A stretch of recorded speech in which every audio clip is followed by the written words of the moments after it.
Japan का एक नन्हा सा बंदर पंच इंटरनेशनल हीरो बन गया है दोस्तों। अब तक तो आप सोशल मीडिया के जरिए इस बंदर की इमोशनल कहानी जान ही चुके होंगे, लेकिन सच पूछिए तो ये सिर्फ एक बंदर की कहानी नहीं है, बल्कि ये हर उस दिल की कहानी है जिसे कभी अपने ही लोगों ने ठुकरा दिया। जब पंच छोटा था, उसे अपनी माँ की उंगली पकड़कर चलना था, माँ की छाती से लगकर दुनिया देखनी थी, लेकिन एक दिन उसकी माँ ने उसे अपनाने से इनकार कर दिया।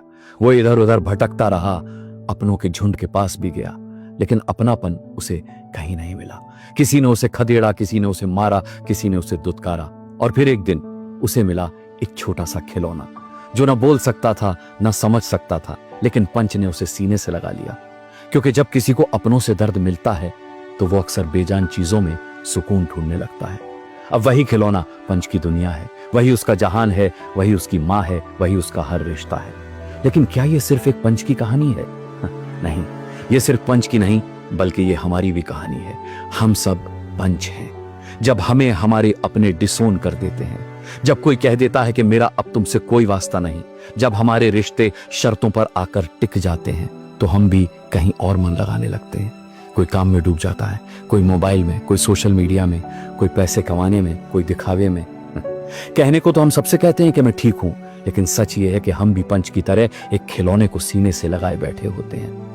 जब हमारे रिश्तों में एक दूसरे को स्वीकार करने की जगह शर्तें आ जाती हैं, जब माता पिता बच्चों को तुलना में तोलते हैं, जब बच्चे बुजुर्गों को बोझ समझने लगते हैं, जब दोस्ती स्वार्थ पर आकर टिक जाती है, जब रिश्ते सम्मान की जगह अहंकार पर खड़े होते हैं, तब समाज में हजारों पंच पैदा होते हैं दोस्तों। और हर पंच किसी न किसी खिलौने को पकड़कर जीना सीख लेता है, या यूं कहें कि बस अपने दर्द को ढकना सीख लेता है। दोस्तों, पंच की कहानी हमसे कह रही है कि किसी को इस हद तक अकेला मत छोड़ना कि वो बेजान चीजों में अपनापन ढूंढने लगे। रिश्ते सिर्फ खून से नहीं बनते, रिश्ते एक्सेप्टेंस से बनते हैं। किसी को अपनाना तो उसकी कमियों के साथ अपनाना।